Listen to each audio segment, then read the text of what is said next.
The KIDS program aims to foster a safe, supportive school environment for children with diabetes and to raise awareness about diabetes and the benefits of healthy diets and physical activities among school-age children.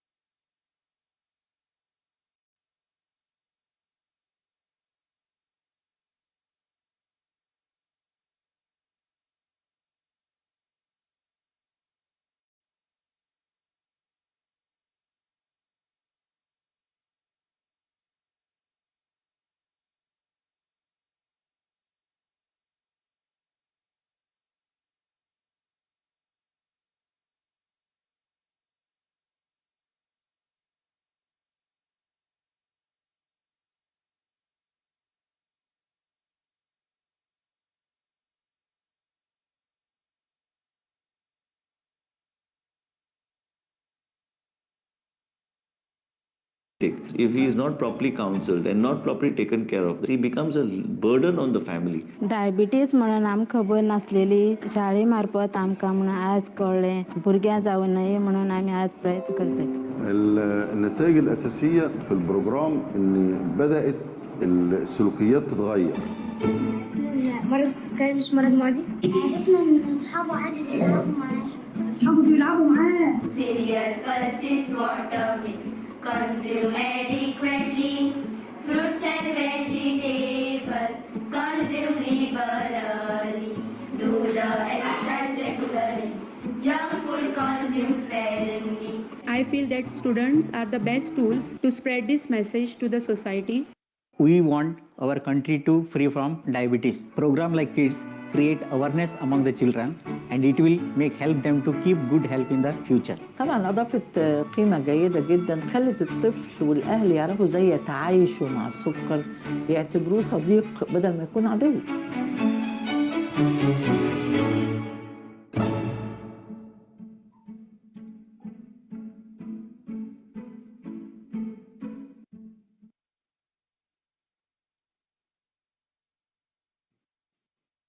Okay, let's continue with my presentation.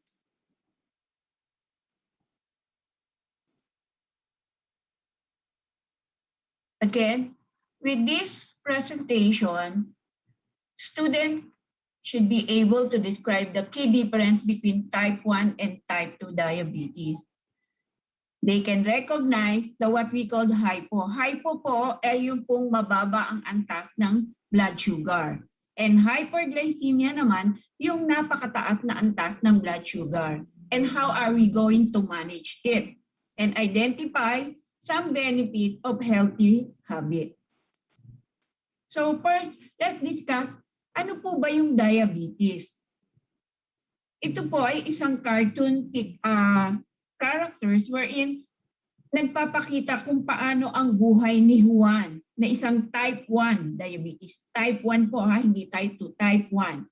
So nag-start siya sa kanilang bahay, then gigising siya before going, siyempre mga bata pag gising, kakain na ako.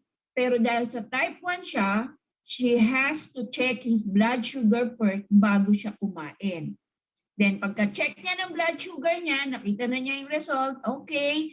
Then i-inject na po niya yung kanyang insulin na prescribe po ng kanyang doktor. And after injecting, depende po sa insulin. Kung mag-iintay pa ng 15 to 30 minutes after injection or pagka-inject, pwede nang kumain. Depende po kung ano ang insulin ng isang bata. Then after that, okay, kain na siya, bihit, then pasok na papunta sa school. So ano naman po ang magiging buhay ni Juan kung nasa school na siya? So yan, yung sinasalubong. As you can see, yung kaninang video, di ba, sabi ng isang bata, ay akala niya ang diabetes ay kundi pwedeng makipaglaro sa isang batang may diabetes.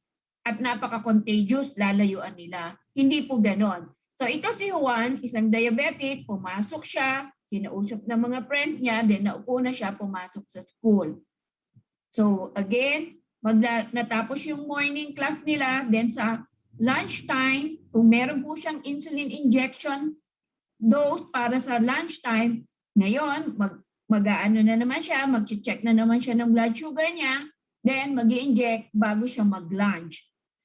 And pag halimbawa naman po, pag bago rin siya maglaro, kailangan din niyang mag-check. Para kasi kung sobrang baba, baka lalong bumagsak ang kanyang blood sugar. Kaya kailangan niyo munang kumain bago siya maglaro. Paano naman kung halimbawa yan? Ito po yung sinasabi ko kanina, kung kailangan niyang maglaro, kailangan din niyang mag-check bago siya maglaro para malaman niya kung okay lang ang blood sugar niya, then he can proceed joining the friends to play. Then after po niya maglaro, kailangan din niyang mag-check kasi yung effort niya ng paglalaro, makakababa ng blood sugar niya. So kung mababa, kakain siya kaagad bago siya matapos yung kanyang game at magbiit para umuwi papunta na sa bahay. So, ano po ba yung mga haka-haka sa diabetes? Kaya sabi nga, can kid with diabetes never eat sweet? Does eating too much sugar cause diabetes? Can you catch diabetes from another person? Ito yung sinasabi kanina, akala contagious ang diabetes. So, there are so many types of diabetes, pero we will only discuss these two important types of diabetes, yung pong tinatawag nating type 1 at type 2. The type 1 diabetes is diagnosed when the pancreas completely stops producing insulin. Yung pong ating pancreas na tinatawag nating lapay sa Tagalog, ito po yun, yung malapit po siya dun sa ating liver at saka sa gallbladder natin. Yung pong lapay, hindi na nagpo-produce ng insulin. Tandaan po natin, lahat po tayo merong insulin sa katawan na ginagawa ng lapay. Ito po yung pag tayo'y kumain, magre-release po si lapay, si pancreas ng insulin dahil isisignal siya ni brain para sabihin, oy, maglabas ka ng insulin kasi meron akong pinasok sa yung mga glucose para ma-use up ng body mo. Ngayon, kung sira na po itong lapay, kahit po anong gawing signal ni brain sa kanya, hindi po yan mag-produce ng insulin. Kaya yung mga type 1, kailangan nila ng insulin galing sa labas. Yun po yung mga ini-inject. And people can develop type 1 diabetes at any age. It can be in infant and toddlers. Ano naman po yung type 2 diabetes? Ang type 2 diabetes naman po, when the body does not produce enough insulin to function properly or the body cell become resistant to insulin. Ito naman po, nag-produce ang pancreas ng insulin, kaya lang po kulang. Mas marami yung ipinapasok na glucose, yung pagkain na makakataas ng asukal kesa sa nilalabas na insulin para magamit para ma-use up yung mga sugar na ipinasok ng katawan. Kung minsan naman po, enough yung insulin, kaya lang nagiging resistant na, ayaw na siyang pakinggan ng kanya body. Kahit mag-release siya, wala siyang pakialam sa mga sugar na ipinapasok. So ang pinagkaiba po nila, ang type 1, kahit anong gawin, wala na pong i-produce na insulin ang pancreas. Ang type 2 is either kulang ang insulin na pre-produce ng pancreas or ayaw nang tanggapin ng kanyang katawan. Nire-resist niya. Ang tawag po natin doon ay insulin resistant. So, yun again, what is type 1? Again, people can develop type 1 at any age. It can be infant, toddlers. Type 1 diabetes can often develop quickly and may be life-threatening if not diagnosed early. Kaya wag po kayong magugulat, siguro may naririnig kayo, kapapanganak lang diabetic na, wala pang 1 taon diabetic na, yan po yung mga type 1. Na pag hindi po naaagaran, pwede silang mamatay. Type 1 diabetes, again, is diagnosed when the pancreas is completely stopped producing insulin. Ayaw na nga pong mag-produce. And it is an autoimmune disease where the body's own immune system attacks the pancreas, destroying the cell that produce insulin.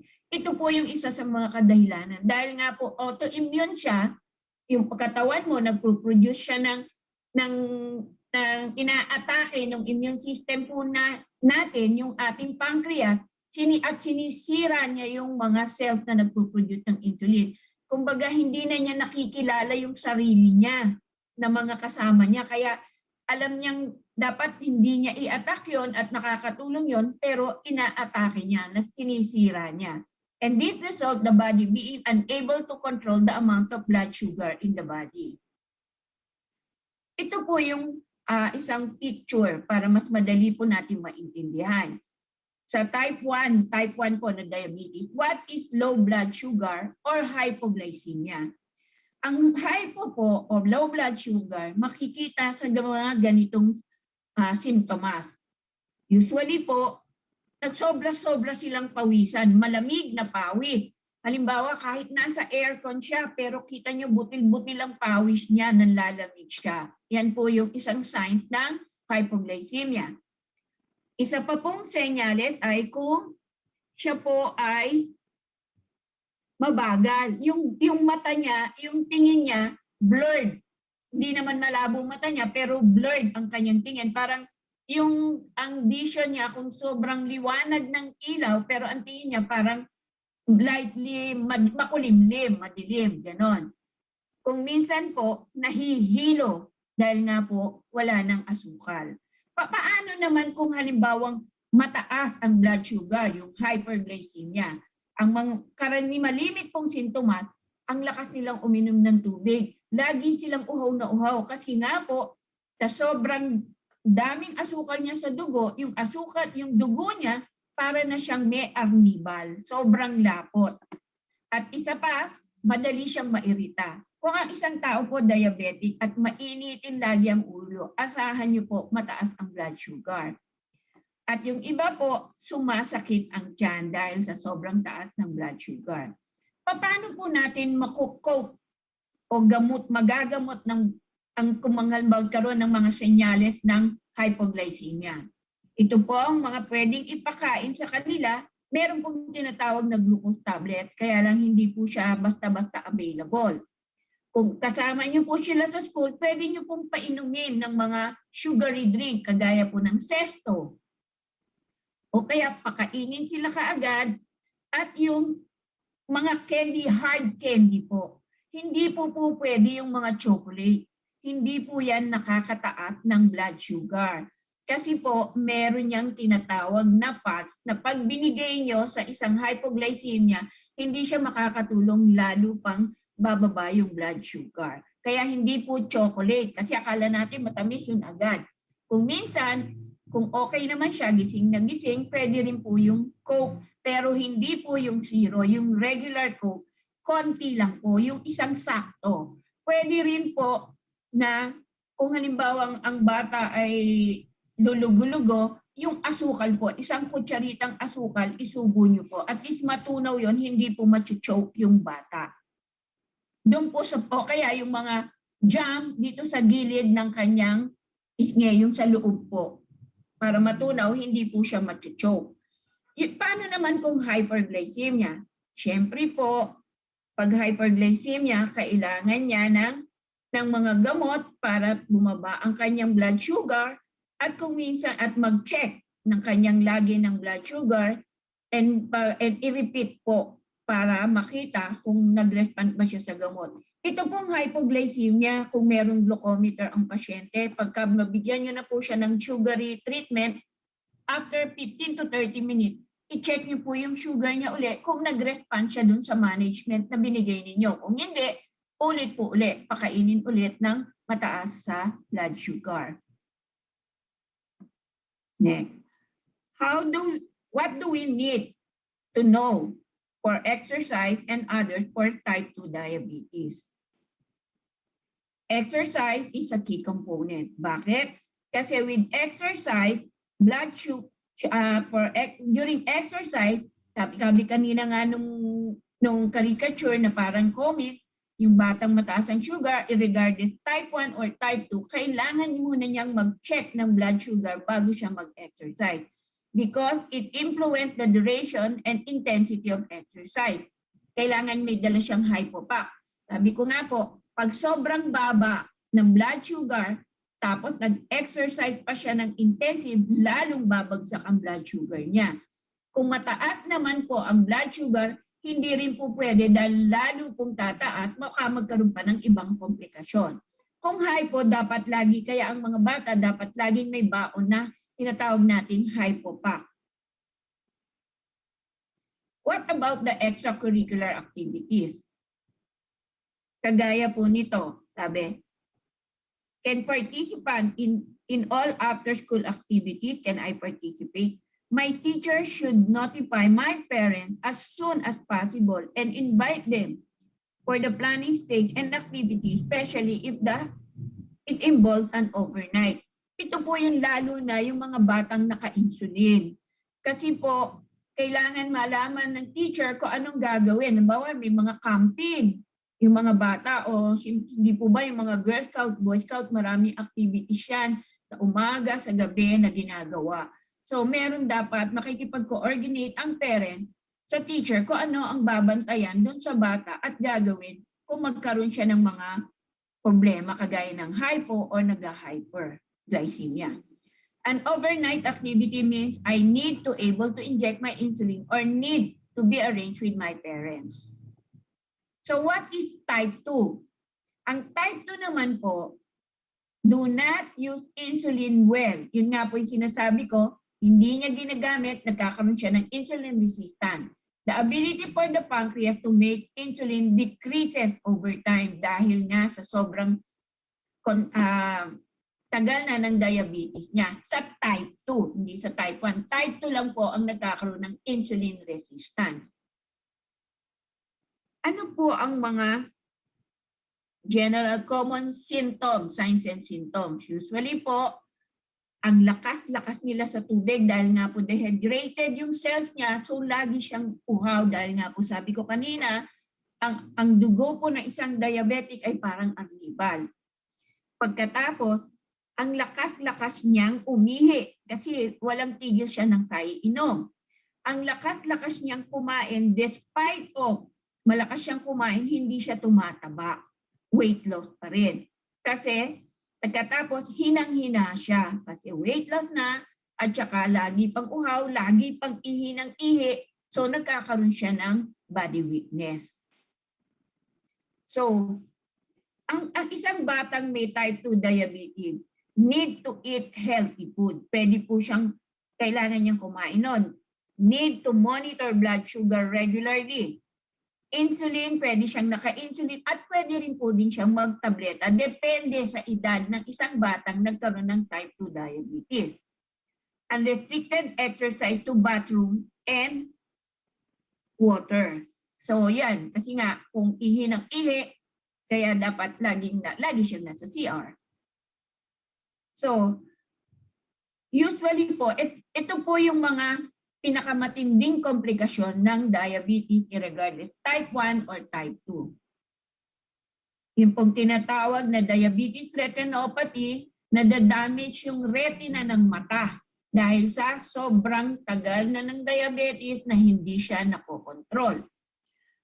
O kaya, dahil nga po ang isang diabetiko, humihina po yung tinatawag nating pandamdam or nagkakaroon siya ng numbness. So nasusugatan na siya, hindi pa niya alam. Natusok na siya ng pako o tamtak, hindi pa niya alam. Nakita lang niya, may dugo, may sugat siya sa paa dahil nga dun sa tinatawag nating neuropathy. At ang pinakamalala ay nasisira ang bato ng isang diabetic. How can we prevent type 2 diabetes? Meron po tayong tinatawag na pinggang Pinoy. Tinuturo ito sa school, di po ba yung tinatawag na Go, Grow, Glow food. Kaya lang dapat po pipiliin natin kung anong klaseng, hindi po yung lahat ko mo go, grow, ipapakain. So dapat din, choose a healthy lifestyle. Eat well and move well and follow your heart. Dito po kung nung unang panahon, pag ang isang bata po ay malusog, mataba, napaka-cute. Pero ngayon po, pag ang bata ay mataba, hindi na po siya cute, nakakata-cute. So, how to stay healthy? Again, sabi nga natin, kung type 2, they have to move all the time. A healthy diet is built based on regular physical activity which keep calorie balance and weight in check. So, i-engage natin sila to try sport and choose the sport they like, set a regular time of activities, make it part of their daily schedule, and reduce the use of screen time, TV and computer, and play with friends. Alam ko po, ngayon ay, anong tawag nito? Virtual or nasa bahay lang ang mga bata, hindi pumapasok sa school. Kaya maghapon, nakaupo sa computer, pero meron naman pong activity, di po ba sa inyo na parang nagde-demo kayo, nagta-time kayo na kunyari nag-exercise yung mga bata. So dapat po ituro natin sa parents kung ganito pa rin tayo virtually na dapat paglalaruin ng mga bata ng hindi puro gadget, dapat nakatayo, nag-exercise. Kung hindi po pandemic, they should walk to school, take the stairs, kung elevator yung school nyo, and learn to use skateboard, medyo delikado, bike or run instead of getting a ride. Kung malapit lang ang school. Pero kung malayo, syempre, we have to take the ride. And walk the dog with your parents.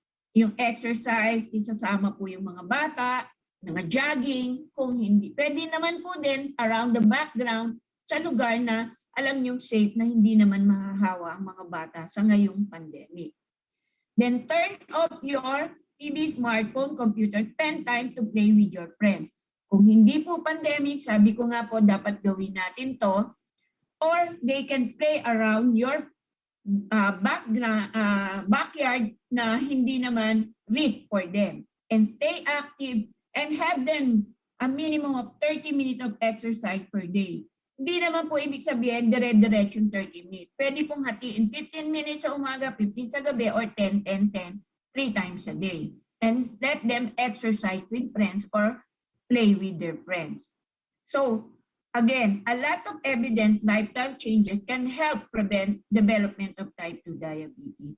Ito po yung pagkain ng tama. Mahaba pong kwento ito. Siguro later po, sa mga susunod yung session, ituturo po kung paano piliin kung yung mga go, grow, glow food para po makaprevent ng development ng type 2 diabetes sa mga bata. Then, what is the importance of a healthy diet, the healthy and balanced diet? Did you know that children with diabetes has the same nutritional need as other young people in the same age? So, ibig po sabihin, hindi common diabetic, hindi nyo napapakainin ng ibang pagkain. Sinasabi nga ko nga po lagi sa mga pasyente, kay matanda, kay bata, wala pong bawal. Ang bawal po ay yung soft drink na regular. Pwede pong kumain ng, at saka yung asukal na ginagamit natin na regular, yung table sugar natin, hindi po yun. Pwede naman pong kumain ng prutas ang mga bata, basta may sukat lamang, may bilang lamang po ng bigat kung ano yung kakainin nila. At hindi po yung kung kumain tayo ng misa ng apple, isang buo. Hindi po gano'n. Hahatiin po, depende sa taas ng asukal. Kung tama lang, pwede na po ang 1/4. At ang kain po ng prutas, hindi po isang prutas po per meal. Meaning, kung sa breakfast po, papakainin nyo siya ng papaya, papaya lang. Kung gusto pa ng ibang prutas, saging, sa lunchtime na yon. Basta per meal po, isang klaseng prutas. Hindi pwedeng may saging, may papaya. Isa lang po. Then, ito na nga po, did you know that the amount of nutrients depend on the age and weight of activities? Totoo po yan. Hindi ko kaya yung iba sobrang antaba kasi walang awat, basta bigay ng pagkain. Kasi nagiging maliit sila, hindi sila lumalaki. Kaya depende po sa pangangailangan ng mga bata. So, ano po yung mga haka-haka sa pagkain at nutrisyon? Una, when a blood glucose level is high, meals should be avoided. Hindi po totoo. Because cause of high blood glucose level must be discovered, whether it is due to the increased carbohydrate in the meal or the lack of insulin or increased stress or illnesses. Avoiding the meal will not solve the problem. So, ibig pong sabihin, hindi po lahat ng mataas ang sugar ng pag-check ninyo dahil sa kinain. Marami pong kadahilanan. Pwede pong kulang ang dosage ng binigay ninyong insulin. Or pwede pong may stress. Ang stress po at mga sakit, pwede pong makataas ng blood sugar. At may mga gamot din po na pwedeng makataas ng blood sugar, kagaya ng steroid. So, tingnan po muna natin kung ano ang mga kadahilanan. Kaya hindi po tama na sasabihin na hindi siya wag siyang pakainin. Hindi po. Baka naman siya mag-high po or hindi ibig sabihin pag di siya kumain, hindi tataas ang blood sugar niya. Another misconception is a person with diabetes must avoid rice. Hindi rin po yan totoo because rice can be included in the daily meal plan of a child or diabetes just like any other starchy food, wherein young people with diabetes do not need to avoid any food. So, yun nga po, hindi tatanggalin, inire-regulate lang. Again, and lastly, food that do not contain carbohydrate can be eaten freely. Again, false na naman because food containing fat and protein can raise blood glucose level, and high fat and sugar snack should be limited between meals, and snack should be small, low fat, and healthy. And you should seek the individual advice for healthy snack idea in your country. Kagaya po nung sinabi ko kanina, di ba? Sabi ko, yung naka-drawing doon na pwede yung nag-high po, binibigyan ng chocolate. Hindi po siya nakakataas. Kasi ayan nga po, food containing fats.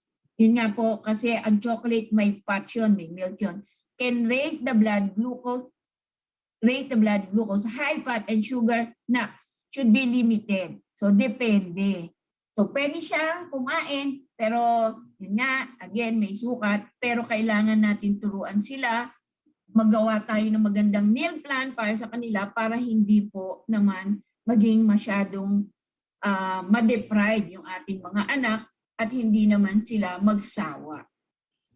So, I think that was my last slide. Meron po tayong mga additional resources kung gusto ninyo. I think isa-send po ito ng Sanofi para mas madali niyo pong maintindihan yung ating mga pinag-uusapan at pwede niyong gamitin na guide.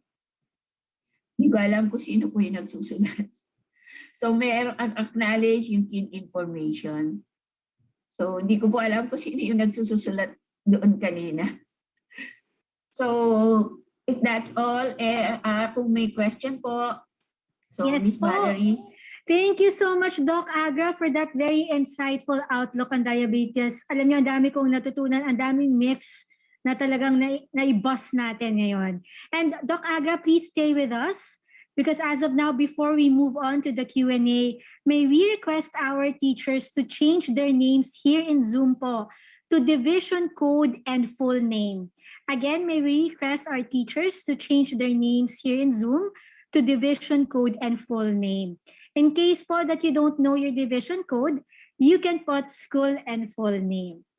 All right, moving forward, let's welcome back Doc Agra, and we're now opening the floor for a 10-minute Q&A. So just a reminder, you may type in your questions in the chat box or click po yung raise hand, whichever way you're most comfortable in. For those who will turn on the mic and cam for the question, please wait for our team's cue before you start sharing your question. And also, we would like to call in Ms. Marivic to join in the conversation. Good afternoon, Ms. Marivic. Good afternoon. Actually, si Dr. Turalba yung part ng Q&A. Siya yung expert sa Q&A. Sige po, Dr. Alba, maybe can join us also. And of course, we want to encourage everyone to please type in your questions. So pakitanong po, and Dr. Agra, before the first question, Gusto ko lang pong sabihin na ngayon ko napansin yung kaibahan ng Tagalog at Filipino, no? Because you were using Filipino tremendously well, na kahit yung mga Bisaya naintindihan o yung mga etc. So, great po. So, magkaroong tanong sa chat box. Yes po. Meron po tayong question. This one is kapag po ba diabetic, bawal din po ba ang alak o pwedeng konti lang? Parang medyo medyo nakikiusap siya, Doc eh. Sino po pwedeng sumagot sa inyo? Doc Agra, kayo po muna. O naka-mute po kayo, kindly unmute, Doc Agra, yes. With regard to the yung mga alak, mga ganyan, hindi naman po actually binabawal. Again, minimize din. And kung ina-advise, kung ikaw po ay diabetic, kung iinom ka, dapat kumain ka. Kasi ang sugar mo po babagsak, kaya meron pong tinatawag na minsan sa sobrang kalasingan, nadadala sa hospital kasi bagsak ang blood sugar. So okay po ang alak basta't hindi pinagbabawal ni Mrs. Ano po? yun ang mas delikado, ang bawal ng misis at Ayan, iba yan. Ibang babagsak dyan, yung tao mismo. Kaya ayaw ko pong sagutin eh, kasi ano tawag dito? Mamimiskout ako. O, sabi ni doktora, pwede uminom. Hindi ko sabi ko, may sukat. Sige po, next question po. Kayo naman po, Dr. Alba, ang sasagot. Mahirap po kasi hindi blurred yung mata ko, no? Pero hindi malinaw. Okay lang po, no problem po. Ako na po yung magtatanong para po easier for everyone. Yes, Our next question, ask ko lang po if there is a chance for the type 2 diabetic not to take synthetic drugs as maintenance medicine, but instead use herbal plants daw po, tulad ng serpentine, and combine with healthy diet and lifestyle. What's your take on that, Dr. Toralba? Me? Hindi po ako doktor. Ako po yung doktor ng kaluluwa, hindi doktor ng... Sige po, Doc Agra po, kayo po. Doktor Agra po. Okay, kung ang sinasabi po natin na type 2 ay regardless bata or matanda, po pwede pong dumating sa time na makokontrol yung blood sugar sa tinatawag po nating lifestyle modification. Yung sinasabi pong lifestyle modification, yung healthy meal, yung tamang diet, may biglang po yun, yung calories, and then yung isa po yung regular exercise. Hindi naman po kailangan ng sobrang exercise, basta gumagalaw yung katawan. Pero yung pong sinasabi yung mga serpentina, mga ganon, actually, wala siguro naman po, wala kayong sino mang doktor nagsabing, ito ang inumin mo, wag yan, wag itong gamitin mo. Hindi ko po ina-advise, hindi ko po sinasabing bawal, nasa sa inyo po yun. Kasi iba po yung syempre na-experience ninyo, hindi ko po pwede sabihin hindi pwede, wag. Kasi ang dami rin ko rin pong patient sa sabi, mag-i-insulin plant siya. So hindi ko po siya bigla-bigla siya sabing bawal ganyan. Kasi alam ko naman po yung magiging feeling nila, magiging magagalit sila, hindi sila babalik, hindi nila susundin yung mga payong binibigay ko po. Kaya pinababayaan ko lang sila, then babalik sila, ma-rediscover nila, mali o tama, yon. Tsaka po, mas madali pong magpaliwanag kung gano'n. Kasi mahirap po yung Hitler agad na, hindi na po yun susunod. Mas lalo pong mapapasama. Yan po, pambiyanan lang yung hindi. Dito po, may tanong din po dito, Doc. Bakit ba nagkakaroon ng sugat? Ayun talaga, familiar tayo dyan, no? Yung may mga sugat. Bakit nga ba? Kasi yung blood, yung circulation, yung blood flow papunta sa paa. Kagaya po nung sinasabi ko kanina, yung neuropathy. Yung diabetic po, kahit sabihin na, bakit ako nagkaroon ng ganit? Kasi nasabi, usually, may sugat ako, gumagaling naman eh. So ayaw pa rin niyang, denial pa rin siya na diabetic siya. Kasi gumagaling. Ang sinasabi ko po, good for you. Kasi siguro maganda pa ang blood sugar mo. Kaya hindi pa yung sugat mo gumagaling. Or it's either yung pong nerve papunta doon ay maganda pa ang flow. Kagaya ng kung pangit na po yung nerve papunta doon sa paa nyo, yung tinatawag pong neuropathy, yung anong tawag doon, nangingimay. Yung numbness na tinatawag. So, pag meron po kayong naapakan o nahalas kayo, nasugatan, hindi nyo nararamdaman. Nakikita nyo lang, o meron kayong konting kagat lang ng lamot o nangate, kinamot ninyo, dire-diretso nagsusugat, then nagiging cause na po, non-healing wound, nagiging diabetic foot na po. Kaya napaka-importante po na pinasabi namin, kung diabetic, regardless control, hindi, type 1, type 2, always check your slippers and your shoes. Minsan mga bata, nilalagyan ng sharp object yung loob. Pag suot ninyo, may neuropathy na kayo, yun, sugatan na kayo. Diretso na. Good. Alright, additional question po. I think na-explain nyo to kanina pero siguro clarify lang po natin, Doc, no? Ano daw ang ibig sabihin ng acquired diabetes? Ang acquired diabetes po ay yung namamana, nakuha ninyo. Halimbawa, hindi kayo kagaya ng mga lasinggero, or yung matataba, sobrang lakas kumain. Yun yung na-acquired niya, nakuha niya. Hindi siya naturally niyang na dumating sa kanya. Iba naman din po yung na-inherit, yung nasa dugo. Iba po yun. Kasi yung acquired po, nakuha niya, halimbawa nasira yung pancreas niya, so wala nang magpuproduce ng insulin, yun po yung acquired. Merong mga siyang ginawa, mga pangyayari, kaya siya nagka-diabetes. Hindi po kagaya ng inherit, yung nandun na sa system niya, wala na siyang magagawa doon ka. Ang magagawa lang niya is, for example po, hindi po ibig sabihin, halimbawa, si Juan at si Juana, may anak na 5. Hindi po ibig sabihin yung 5 na yon magkakadiabetes. Depende po dun sa 5 na yon kung aayusin nila yung lifestyle nila para hindi nila ma-acquire din o makuha o mamana yung kanilang diabetes ng kanilang mga magulang. Hindi po ibig sabihin lahat yun maging diabetes.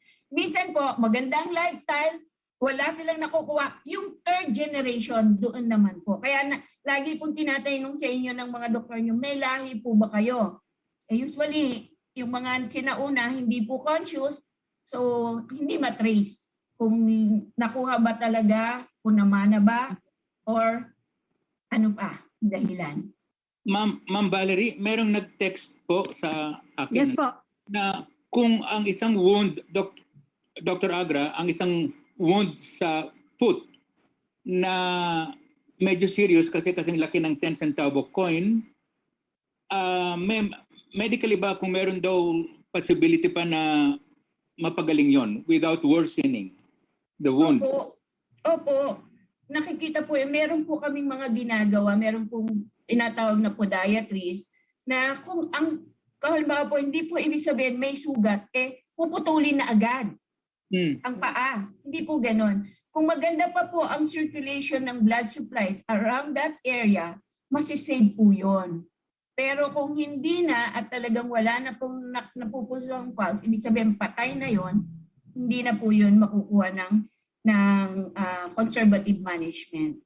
Okay, nasagot naman po yung tanong, Sir Toralba? Yes, ma'am. Yes, okay. Actually, alam nyo, Doc, no, at saka Sir Toralba, dire-diretso po yung mga tanong, ibig sabihin, ganyan ka-common yung diabetes, pero ang dami ring misconceptions about it. To all the attendees who have been asking questions, we will do our best to answer po sa chat box, but as of now po, we will move forward to the next part of our program.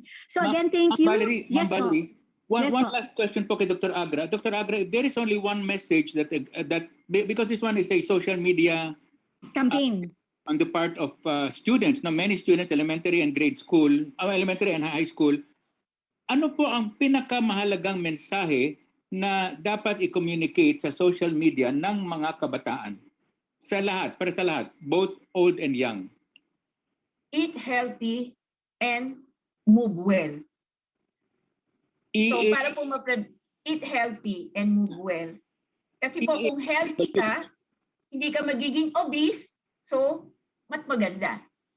Mapre-prevent mo na yung diabetes. So eat healthy and move well meaning move, as in move. Opo, mag-exercise ka. Huwag yung naka-steady. Kasi ngayon po, di po ba lahat naka-online eh. Hindi gumagalaw, nakaupo na lang. Noon ang problema namin, dahil kahit na pumapasok sila, wala, nakaupo, puro gadget. Kaya ngayon, nakadagdag pa yung online. Kung inabutan niyo po yung twist, siguro, hindi niyo inabutan yung twist na, no? Naabutan ko, yung ganun po, no? Diba? Yan po yung twist. Pwede po yun, para yung magulang tsaka yung anak, ano, parehong gagawin. Nung panahon namin, maraming diabetic kasi mga slow drug at saka cheek-to-cheek.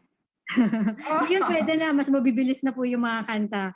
Alright, thank you po. Noong time niyo po, hindi masyado kasi lahat kayong movie, lahat naglalakad. Ngayon, hindi. Oo nga po, that's true po. Sir, may tanong lang po ako. Ako na magtatanong. Ngayon po yung ginagawa niyo sa elementary high school. Marami po rin kasama ding activity na nagmo-move sila. I mean, yung parang ang tawag niyo doon, MAPE, yung PE. PE, yes. Or nagagawa po ba online or puro module-module lang? Ang experience ko po sa mga public high schools, meron silang mga exercises na pinapagawa ng mga teachers, yung mga taas ng binti, ganon, etc. No? Yung, I don't know the technical terms for the exercises, but several teachers ask students to do videos of their movement. And then pinapasubmit sa mga estudyante. Pero kaya lang, ang experience ko rin sa public schools, ang pinaka-hindi, teachers who teach values education sa pagpapahalaga in PE are the ones most frequently absent, which is really unfortunate, no? I mean, in some schools. So again, let's just wrap up this segment. Again, maganda po yung naging tanong ni Sir Toralba, no, Doc Agra, yung sinabi niyo pong eat healthy and move well. It's not only applies to the kids, but especially to the adults as well. Maraming salamat po, Doc Agra and Sir Toralba. Thank you, Doc Agra. Thank you. Welcome po. Truly, it's very important that awareness and understanding of such diseases start from you guys po, mga guro, mga teachers, as we impart them to our students and even children. So now, teachers, as health patrollers na po kayo, we do not want to keep the information to ourselves, right? Maganda yung informasyon na in-impart sa atin ni Doc Agra.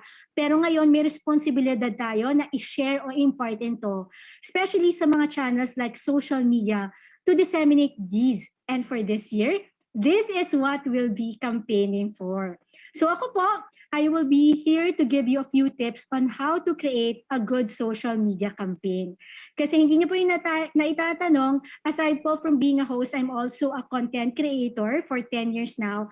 Active po ako in all social media platforms, YouTube, Facebook, Twitter, TikTok, lahat po yan, active, Instagram. So ngayon, i-share ko po yung kaunting kaalaman ko sa inyo. All right, first slide please.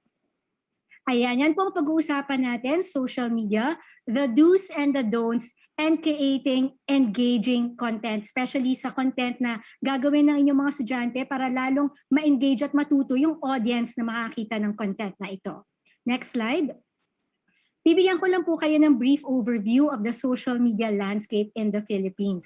Actually, based on statistics talaga, no, and information, 89 million po ang social media users in the Philippines as of January 2021. So that's around 80% of the total population. And actually expected by 2026, over 91 million Filipinos will become users of a social network. I'm sure narinig nyo na yung sinasabi nga nila na the Philippines is the social media capital of the world. Totoo po yun kasi on average, one Filipino will spend 4 hours a day sa social media. Kayo po, ilang oras po kayo nasa social media? I'm sure oras din po ang binibilang nun. Ako rin, oras din. So, ang ilan sa mga social media sites na talagang ginagamit sa Pilipinas ay, next slide. Ito po yun, YouTube, Facebook, Instagram, Twitter, at TikTok. So for the social media campaigns, alam ko po ang isa sa mechanics ay sa Facebook. Pero itong mga platforms na to ay very relevant for the Filipino audience. So pwede rin pong itong gamitin. Okay, next. Okay, social media, just like any other thing or platform or aspect, has the good and the bad. And gusto ko lang po i-run down yung good and bad para aware po tayo and we can also share it to the students. First is syempre dun po muna tayo sa good. The good of social media is that we can stay in touch with loved ones through DMs, images, status updates, and of course, we can stay connected with a simple click. Let's just go back to the previous slide, please. Yes, di ba? So maraming good yan social media. And also, di ba ngayon, pandemic, hindi tayo maka-meet in person ng ating mga loved ones and friends. But with social media, we can do that. One message lang and socially distanced pa, so safe pa. And also, one good of social media is that dahil nga pandemic, maraming nawalan ng trabaho, nagkaroon ng e-commerce, lumakas ng e-commerce, ang daming naging online sellers. And social media has also made life easier. Lahat, bank transaction, lahat online na rin yung transactions. And one special part na maganda sa social media, it has made information easily accessible compared before. Kung natatandaan po natin dati, newspaper, aantay pa tayo ng isang buong araw para makita natin yung news kahapon. Pero ngayon, nangyari yung insidenteng ito, in 1 minute, viral na siya. Ganon kabilis yung impormasyon. Pero kaakibat noon, meron din siyang mga bad, diba, nakasama sa social media. Una na riyon is yung online versus reality. Merong tayong online life versus reality life, and this affects the mental health, especially of the young ones. Kasi sa adults na tulad natin, na lumaki tayo naman with na walang digital media, okay naman yung youth natin, di ba? Yung peer pressure manageable. Pero kasi with younger ones ngayon, mas mabilis sila ma-succumb to peer pressure because what they see online, akala nila yun yung realidad ng lahat ng tao. So it's harder for the mental health, especially of the younger people. Aside from that, social media is meant to be addictive. So pag sinasabi natin we spend 4 hours a day online, it's not because we don't have willpower. Actually, the makers of the social media platforms make it addictive. So it's harder, especially for the young ones. And kanina nabanggit ko yung good ng social media, di ba? Kasi information is easily accessible. May kasama siyang bad. Ang bad po nun, it's easy to disseminate false information. Yeah, next slide.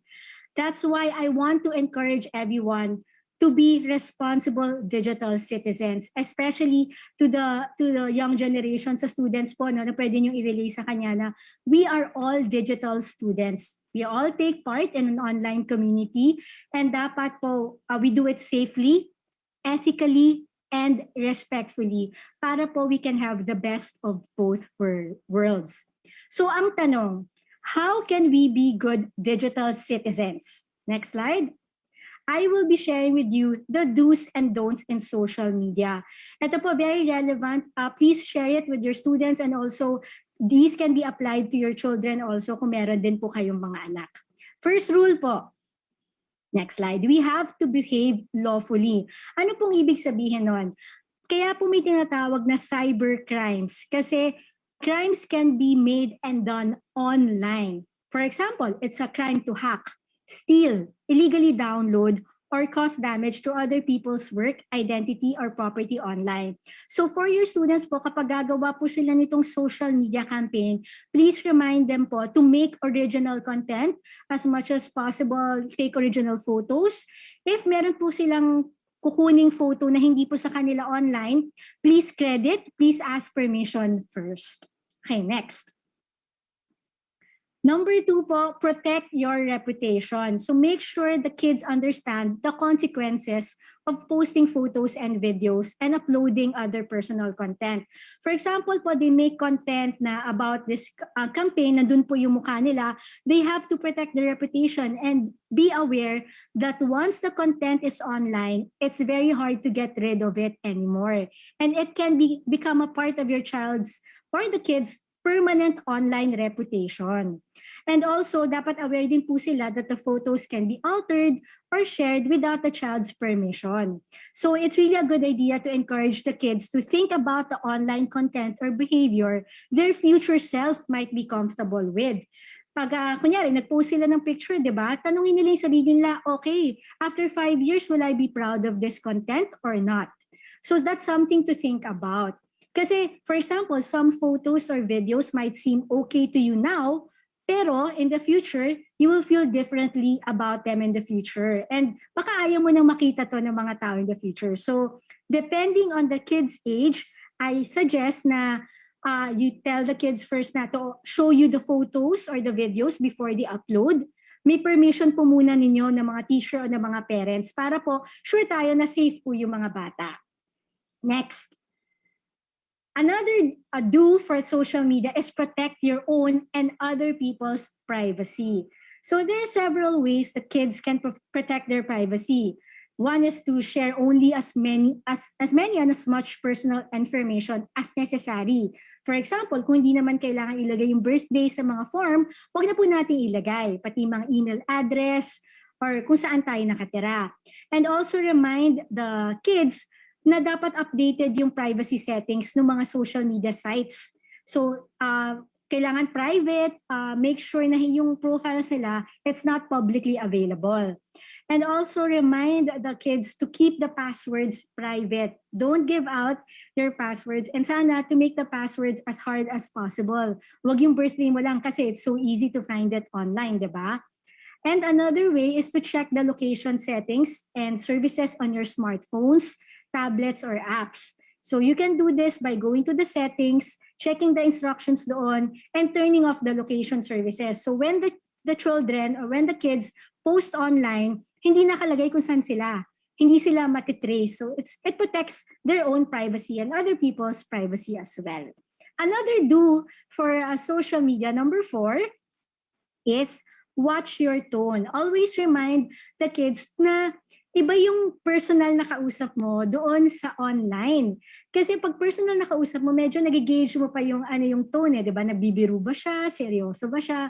Pero kapag online, walang ganon. Minsan kapag sarcastic ka, nagbibiro ka, akala nila seryoso ka. At pwede itong magsimula ng mga misunderstanding. So, an advice for the kids is kapag may sasabihin sila, they can stop, think, and review first before they post it. Or pwede silang gumamit ng mga emojis or mga hashtag just to lighten the mood and lighten the tone. Always remind the kids to think about how their online posts will affect themselves, other people they know, and of course, the online community. And lastly, isa pang do sa ating social media is be respectful. Respect yourself and other people. Important yan sa lahat ng relationship, di ba? And it's no different when you're online. So encourage the kids to treat online friends with as much respect as face-to-face friends. Kasi tayo, ang bait natin, we're so nice when we meet people in person. But online, feeling natin, some people feel na parang may power sila to say things, say rude things, even when they're not being asked. Hindi po ganon. We have to be respectful. And part of this is not creating or forwarding nasty or humiliating emails, images, or text messages about someone else. So you can also encourage the child to tell you, the parents or the teachers, if they see someone being bullied or attacked online.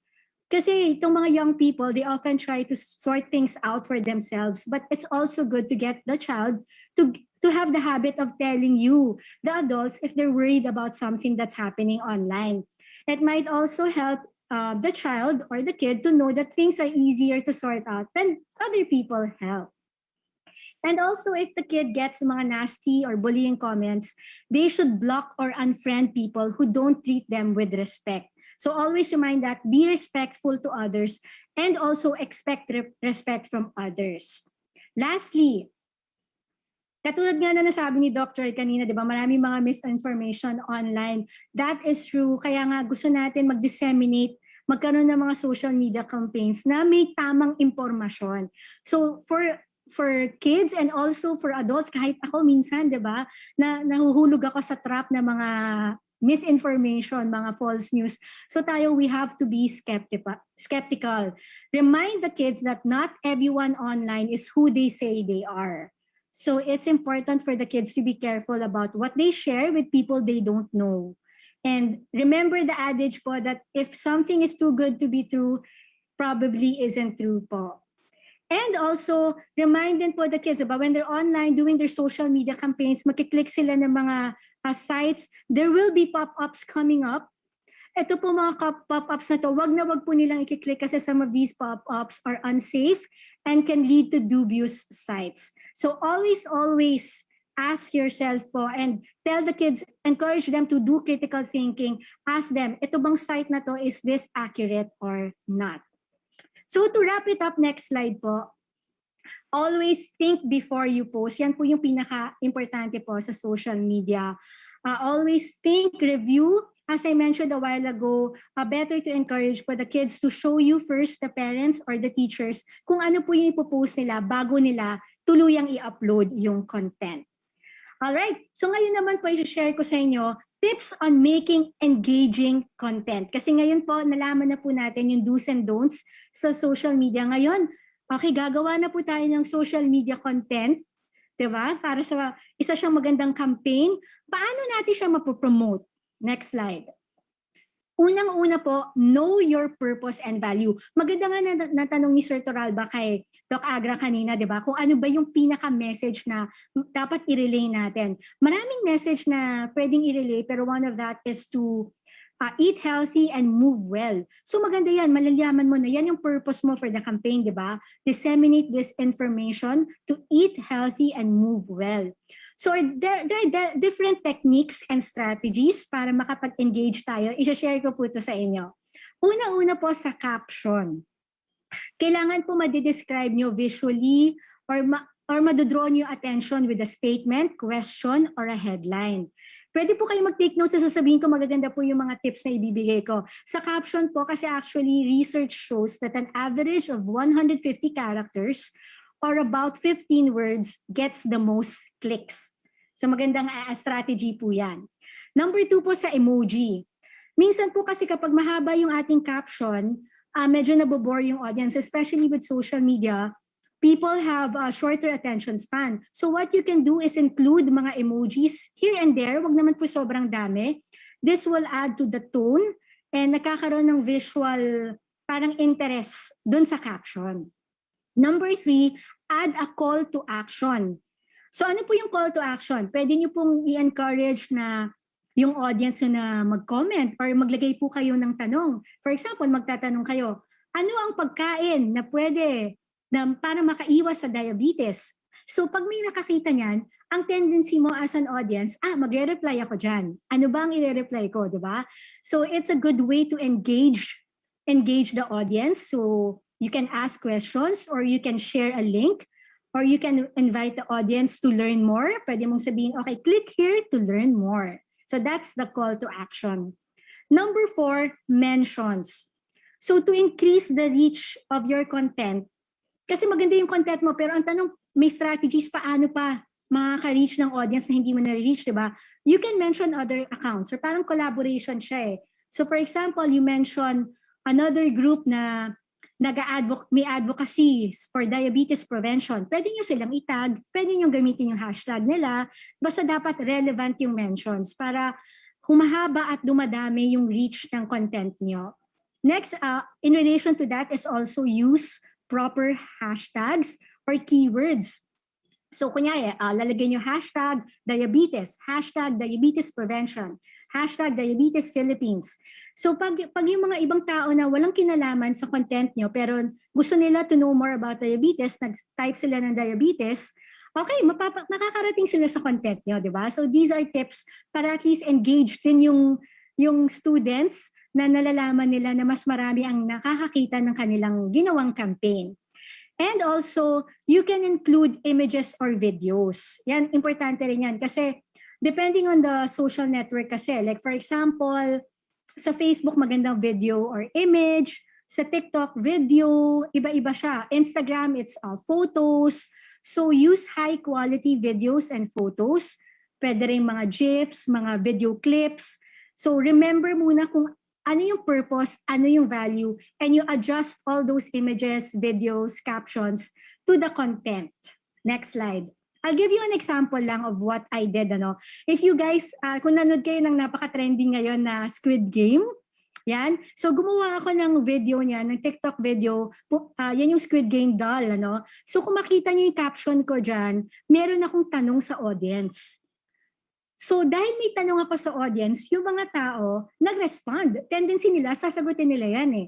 And I also use an emoticon para medyo malighten yung mood. And I also use mga hashtags, relevant hashtags. So actually this post reached audiences na hindi ko followers. So yun yung ibang mga tips na na-share ko sa inyo. Alright, next slide. Okay, kasi to make a relevant social media campaign, kailangan nyo malaman yung goal nyo. Diba? Kanina yung purpose, yung value na may bibigay nyo, ito naman yung goal. 4 kasi yung typical goals when making a social media campaign or when making a social media post. Is it to educate? Is it to entertain? Is it to inspire? Or is it to promote? For each of this goal, I will give you tips na pwede nyo pong i-share sa mga students niyo para po mapabilis ang pag-achieve ng goal na yan. So unang-una po is to educate, di ba? So if you want to make an educational content, for example, ito yung campaign nila is to bust the myths about diabetes, di ba? Educational content yan.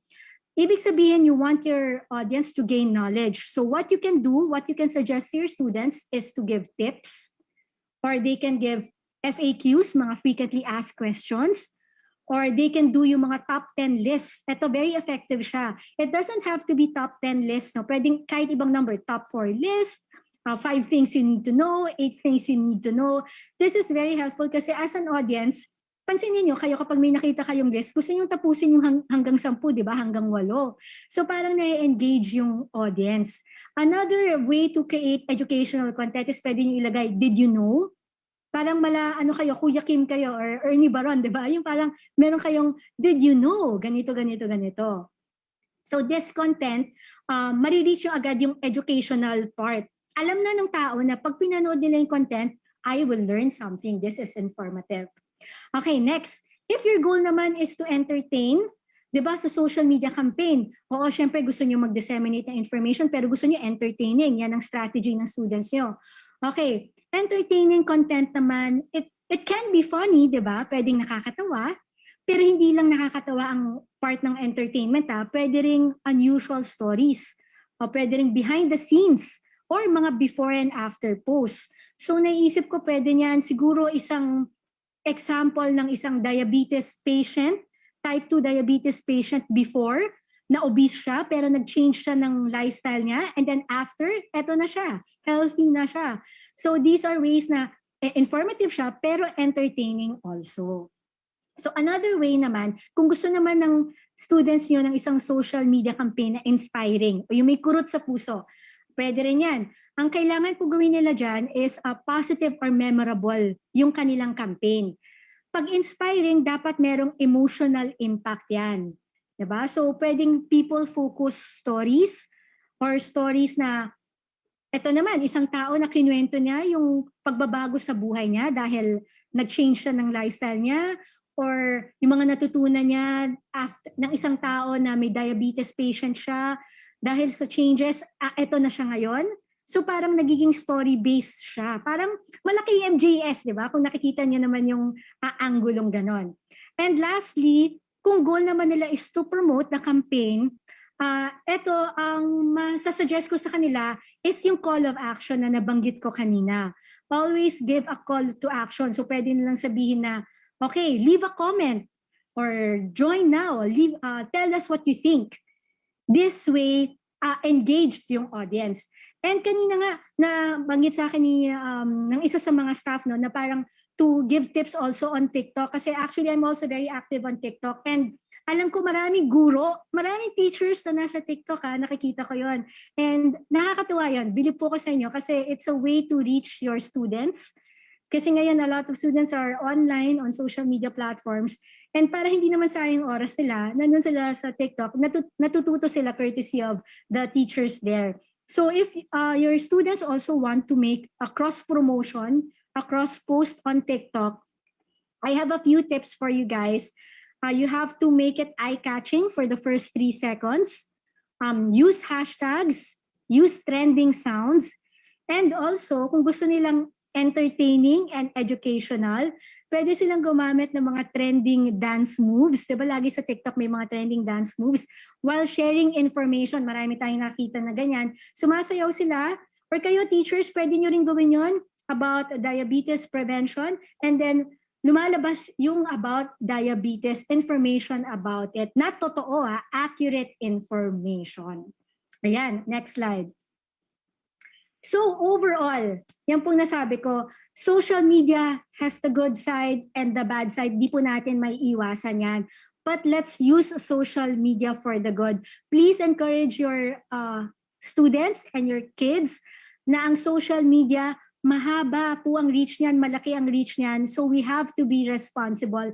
Kasi kahit nasabihin natin, wala naman akong followers eh. Hindi po totoo yan. We have reach and influence to our friends, to our families. So let's use social media for the good. And kung meron po kayong karagdagang tanong pa po sa social media, just type in your questions. I'll do my best to answer.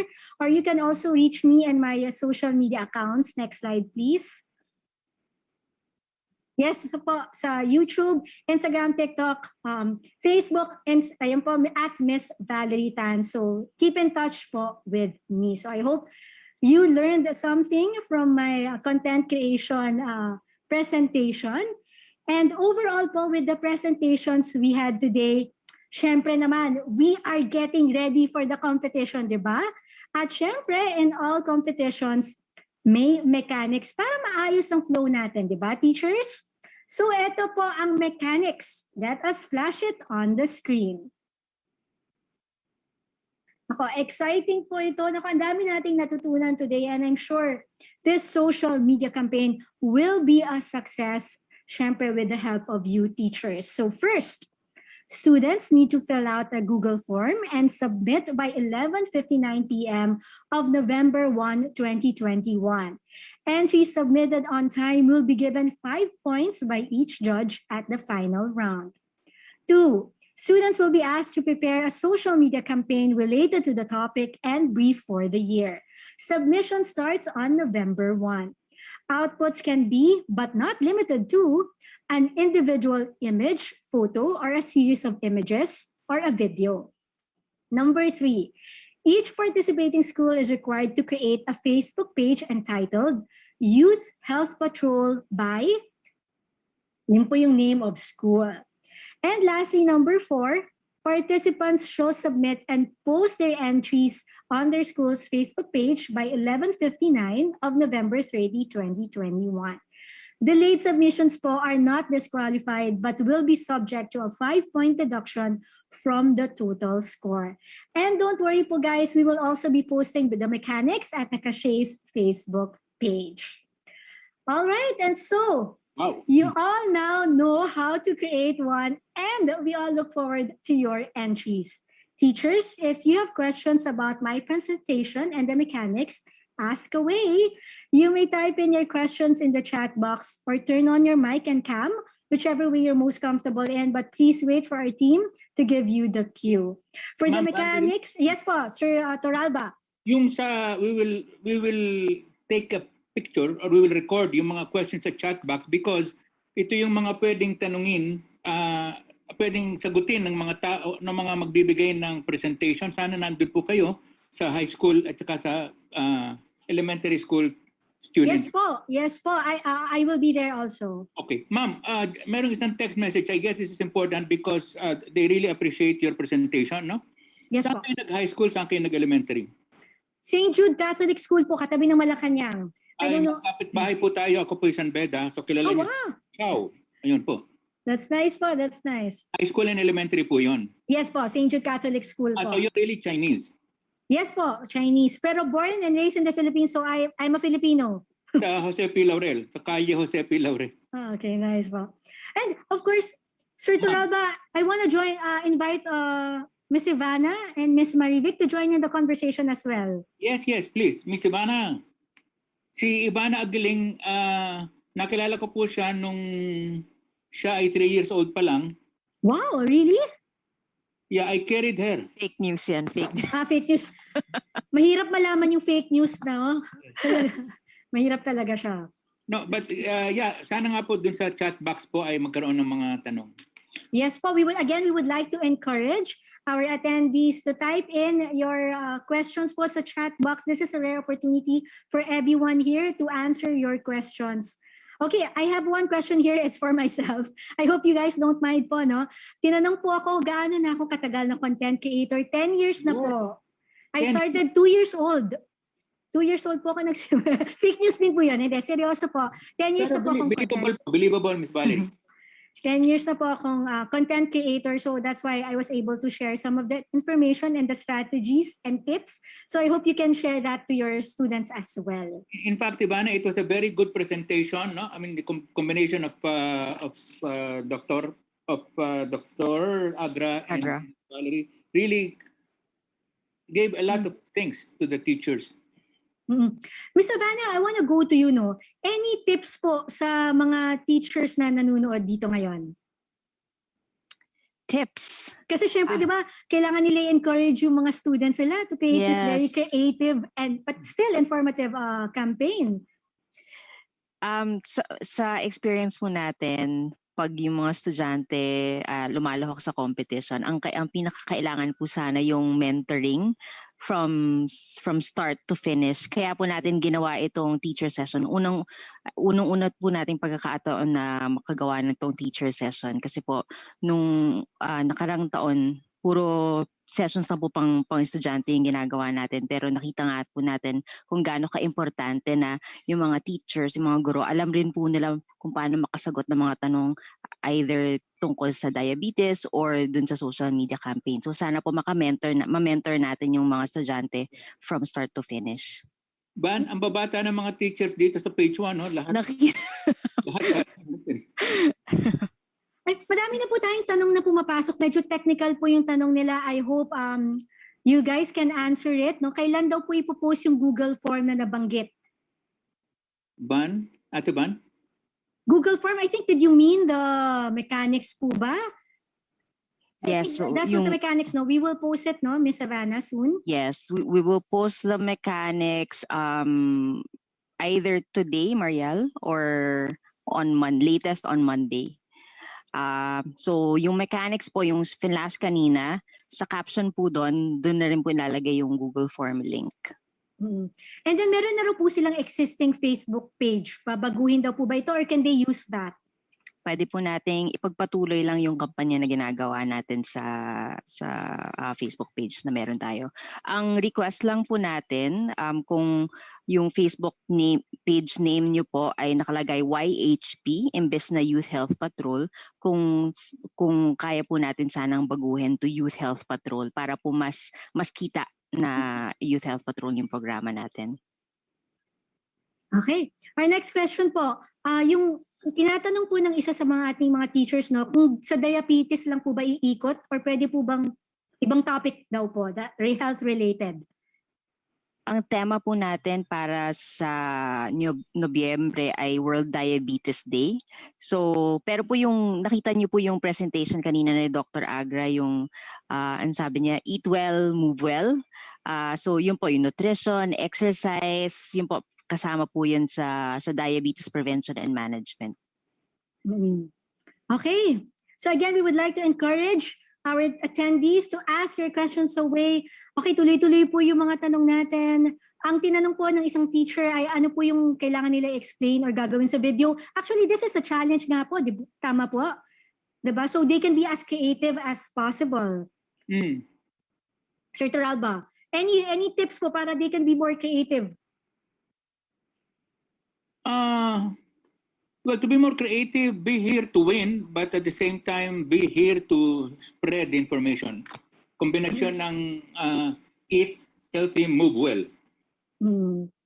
Okay, is it po a group output per school or individual po? Ms. Marivic, can you share with us? Would you be able to answer this? Meron lang tanong para din kay Ivana. Okay. Meron pa bang proposal muna bago mag-conduct ng Youth Health Patrol? Kasi yung previous competition natin, meron tayong, nagre-require tayo na ni-require natin sila na mag-submit ng proposal, project proposal. Ngayon po, ang gagawin na lang po natin, fill out yung form ng yung Google form po. So hindi na po natin kailangan mag-email, kailangan niyo lang po i-click yung link, yung Google link, tapos doon po meron po mga katanungan doon. And then yung tanong, sorry. Sorry, Doc. Sige, Doc. This is by school. By school po. Individual. Kashay Club. And then, ang tanong dito, joint force of teachers and students. Pwede daw po ba yun? It is an inter-school student competition po, pero muli po hinihikayat natin maging mentor ang mga teachers para sa mga estudyante. And they are not part of the membership, is that correct?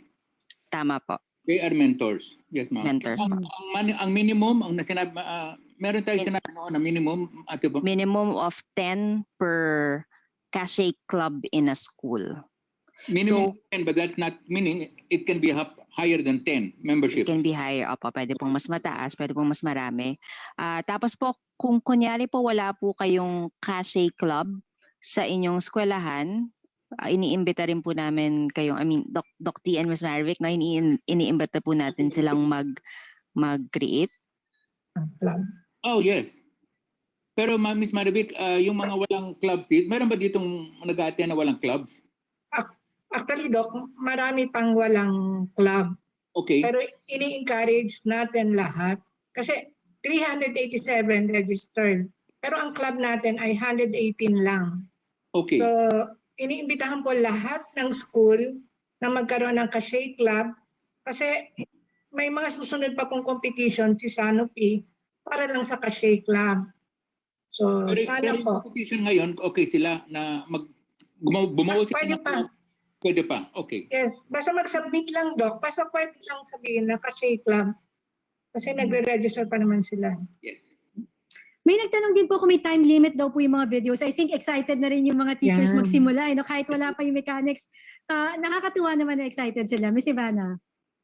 Wala naman pong time limit yung video, pero po yung sinabi ni Valerie kanina, kung ano po yung mga impactful, mas may, ano mo ba sabihin yun, Valerie, yung sa content creation kasi 'di ba sa social media parang 1-minute video yun yung pinaka impactful na videos kasi medyo short ang attention span sa social media. Okay, so I guess yan na po yung mga naging tanong ng ating attendees. If you have further questions, just message us na lang po. But as of now, final words na lang po, Ms. Ivana, you wanna share to our teachers? Yes, again po, maraming pong salamat at nandito kayo at nakikita ko rin po yung mga estudyante, mukhang excited na tayo sumali. So sabi po ni Ms. Marivic kanina po nakita ko umabot tayo ng 450 tapos sa Facebook meron po ako nakitang mga mahigit 80 na viewers. So talagang maraming salamat po at nandito kayo ngayon at nakihalok sa Kids at Youth Health Patrol webinar kahit na Sabado. So maraming salamat at sana po next week yung mga high school students po next Saturday at saka elementary students po sa susunod na Sabado at yung competition po natin sana makilahok rin po kayo. Salamat po. Okay, Ms. Marivic, any final words po to share to our attendees? Basta ako lang, ini-encourage ko po lahat mag-join. So, mag-join po kayo. At kung may mga tanong, pwede nyo pong email sila Miss Mariel. So, ipoprovide nila yung email ad sa lahat ng tanong para sumali po kayo masaya-masaya. Yun ang gusto ko lang, sumali tayo lahat. And teachers, ang bata po ang gagawa. Ano po, mentor lang daw po kayo, sabi ni Ms. Ivana.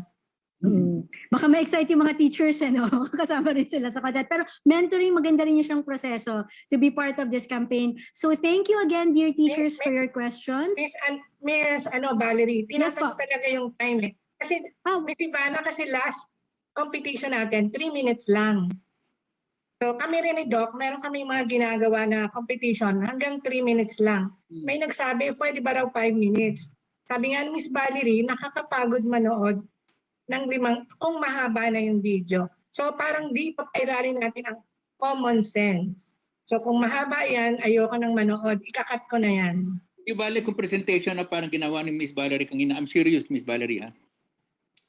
Actually, pinantahan ko na siya dun sa... Hindi po fake news yan, but your presentation was good. I mean, I was listening. Pasado sa kaya Sir Toralba, yes. dalawang tao lang ang pinakinggan ko. Si Jason Ebert, alam ni Ivana ito, at saka kayo.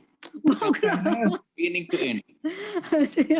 Alright. So again, tip lang po sa ating mentor na teachers na gawin po nating siksik yung content natin. Siksik po yung ating campaign. Pero wag pong dragging. Siksik, full of information and entertainment. So again, thank you, Ms. Ivana and Ms. Marivic.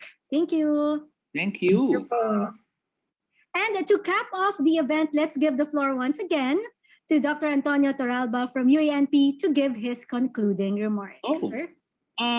Well, this one would already be superfluous because really, well, thank you very much, Miss Valerie Tan. You make St. Jude very proud, no? And I'm sure you make St. Jude very proud. No, St. Jude School. And the teachers, since you come from St. Jude, the teachers, kahit sa palagay nila hindi sila mananalo, think of the impossible, no? St. Jude did the impossible, no? Doon pinanggalingang paralan ni Miss Valerie. And then thank you very much sa Sanofi, sa staff ng Sanofi. Thank you very much for Dr. Agra. And thank you very much nga ulit sa Sanofi. Kasi kung hindi Sanofi, sino pa? Yes, all right. Thank you so much, Dr. Antonio Torralba. Maraming salamat po. Miss Valerie. Stay well po. Thank you. Thank you. And ladies and gentlemen, that's it for today's Youth Health Patrol session. I hope you were able to enjoy and learn a lot about health and lifestyle diseases this afternoon. And together, we continue to fight for a healthier Philippines. Again, my name is Valerie Tan. See you in our next session. Stay healthy. Okay, Miss Marivic, any announcement, quick announcement po? Dok, yung sa next Saturday, sana mas marami ang mag-attend kaysa ngayon. Kasi mas marami ang estudyante. So lahat ng estudyante, yun lang. Ang teachers lang is as many as there are clubs, no? As many Yes, Dok. So lahat. Okay. Thank you.